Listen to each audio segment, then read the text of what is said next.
संत ज्ञानेश्वर महाराज यांचे जीवनचरित्र यामधील 7व्या भागामध्ये आपण पाहणार आहोत 4 दिव्य भावंडांचा जन्म। यामधील पहिल्या भागामध्ये आपण पाहणार आहोत बहिष्कार, दुःख आणि दैवी कृपेची चाहूल।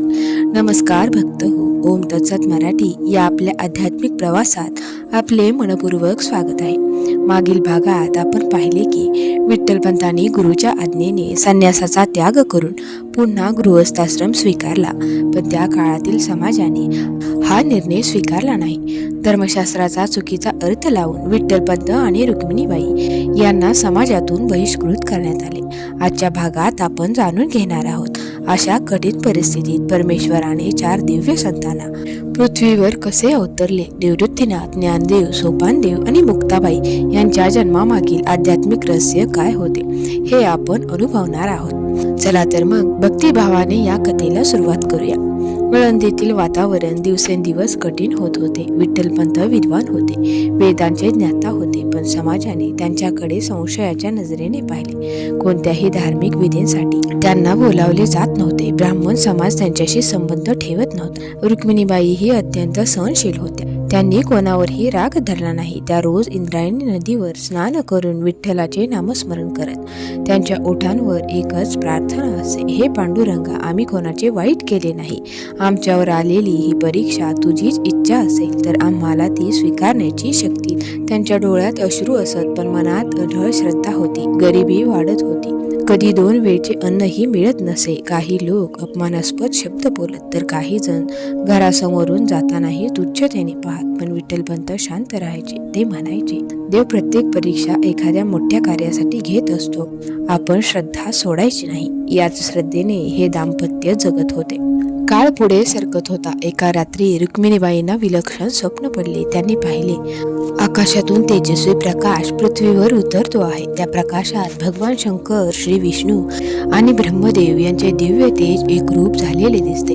त्या प्रकाशातून जणू आशीर्वादाचा स्वर ऐकू येतो, धैर्य सोडू नका, तुमच्या पोटी अशी संतती जन्माला येईल जी संपूर्ण मानव जातीला भक्ती, ज्ञान आणि वैराग्याचा मार्ग दाखवेल। स्वप्नातून जाग आल्यानंतर रुक्मिणीबाईचे डोळे आनंदाश्रूंनी भरून आले। सकाळी त्यांनी हे स्वप्न विठ्ठलपंतांना सांगितले। विठ्ठलपंत काही क्षण शांत राहिले, मग ते म्हणाले, रुक्मिणी, परमेश्वराची कृपा कधी व्यर्थ जात नाही, आपण संयम ठेवूया। त्या दिवसापासून त्यांच्या मनात एक नवीन आशा निर्माण झाली। असे सांगितले जाते की त्या काळात अनेक संत आणि साधूंनाही या दाम्पत्याच्या घरातून विलक्षण आध्यात्मिक तेज जाणवत असे। काही जण म्हणत, या घरात काहीतरी दैवी घडणार आहे, परंतु समाजाला याची कल्पना नव्हती। ज्यांना ते सामान्य आणि बहिष्कृत वाटत होते, त्याच घरातून भविष्यात महाराष्ट्राच्या संत परंपरेचे 4 तेजस्वी दीप प्रज्वलित होणार होते। परमेश्वराची योजना अत्यंत विलक्षण असते।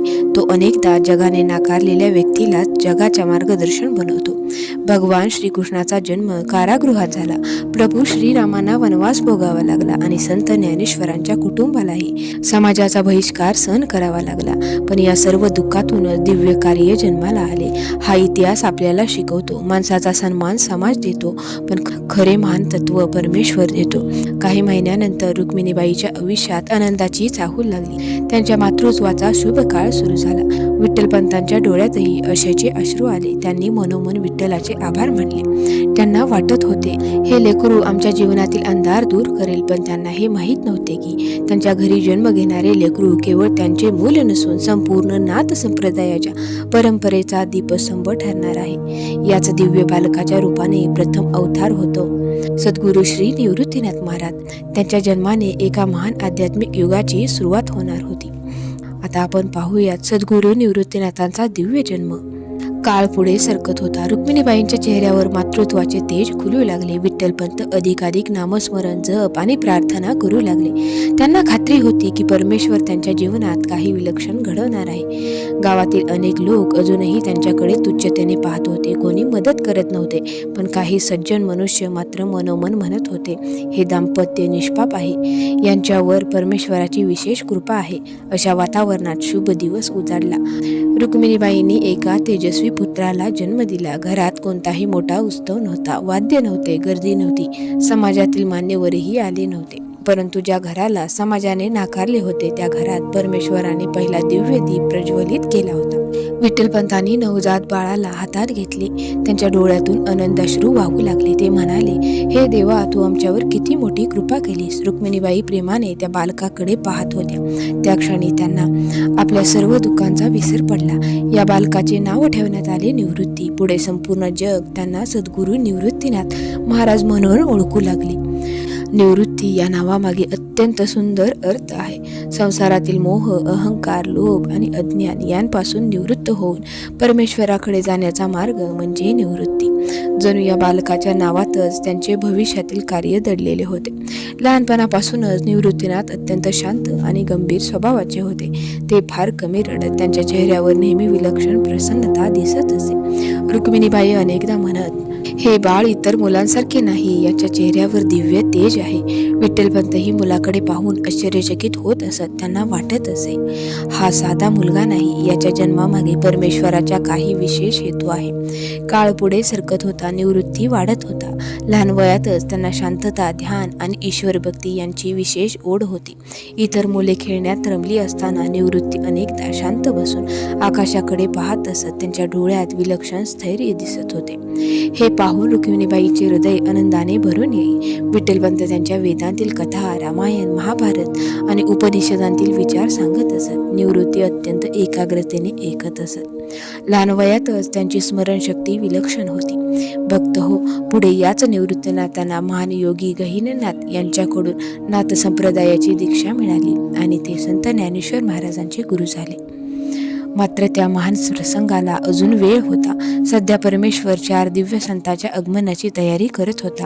पहिला दीप प्रज्वलित झाला होता. आता लवकरच दुसरा दिव्य प्रकाश पृथ्वीवर अवतरणार होता.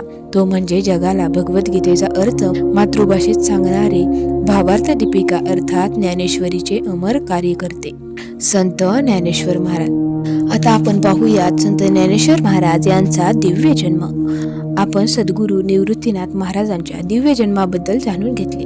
त्यांच्या आगमनाने या पवित्र कुटुंबात आध्यात्मिक तेजाची पहिली किरण प्रकट झाली.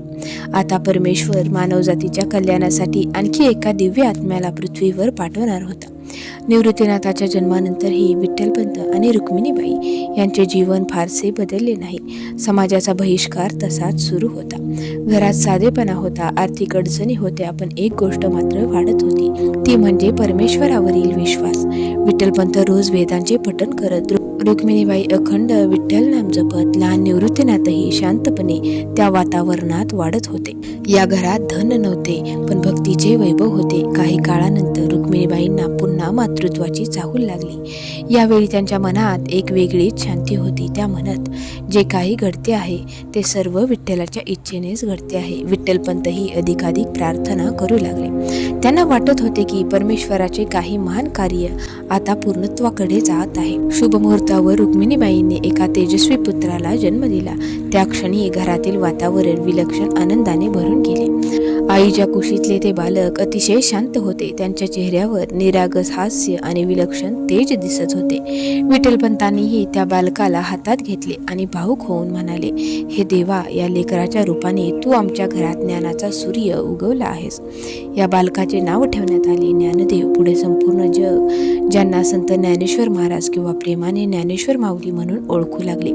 ज्ञानेश्वर या नावातच त्यांचे संपूर्ण कार्य दडलेले होते. ज्ञानाचा ईश्वर, ज्ञानाचा प्रकाश, अज्ञानाचा अंधार दूर करणारा दिव्य दीप. पुढे याच बालकाने भगवद्गीतेचा गूढ अर्थ सर्वसामान्य जनतेपर्यंत पोहोचवला. संस्कृत भाषेतील ज्ञान मराठीत आणून त्यांनी भक्तीचा दरवाजा प्रत्येकासाठी खुला केला. लहानपणापासूनच ज्ञानेश्वर अत्यंत बुद्धिमान होते. ते आजूबाजूला घडणाऱ्या प्रत्येक गोष्टीकडे बारकाईने पाहत. पक्ष्यांचा किलबिलाट, वाहणारी इंद्रायणी, मंदिरातील घंटानाद या प्रत्येक गोष्टीत त्यांना परमेश्वराचे दर्शन होत असे. रुक्मिणीबाई अनेकदा त्यांच्या डोक्यावरून हात फिरवत म्हणत, माझ्या लेकराच्या डोळ्यात वेगळेच तेज आहे. विठ्ठलपंत त्यांना वेदांतील मंत्र ऐकवत. आश्चर्य म्हणजे अत्यंत लहान वयातही ज्ञानदेव ते मंत्र सहज लक्षात ठेवत. त्यांची ग्रहण शक्ती विलक्षण होती. भक्त हो, हे लक्षात घेण्यासारखे आहे की त्या काळात समाजाने त्या कुटुंबाला स्वीकारले नव्हते, परंतु परमेश्वराने त्यांना नाकारले नव्हते. जगाने बहिष्कृत केलेल्या घरातच ज्ञानाचा अवतार जन्माला आला. हा प्रसंग आपल्याला शिकवतो, परिस्थिती माणसाचे भविष्य ठरवत नाही. श्रद्धा, संस्कार आणि परमेश्वराची कृपा हेच खरे भविष्य घडवतात. ज्ञानेश्वराच्या जन्मानंतर घरातील वातावरण अधिक आनंदी झाले.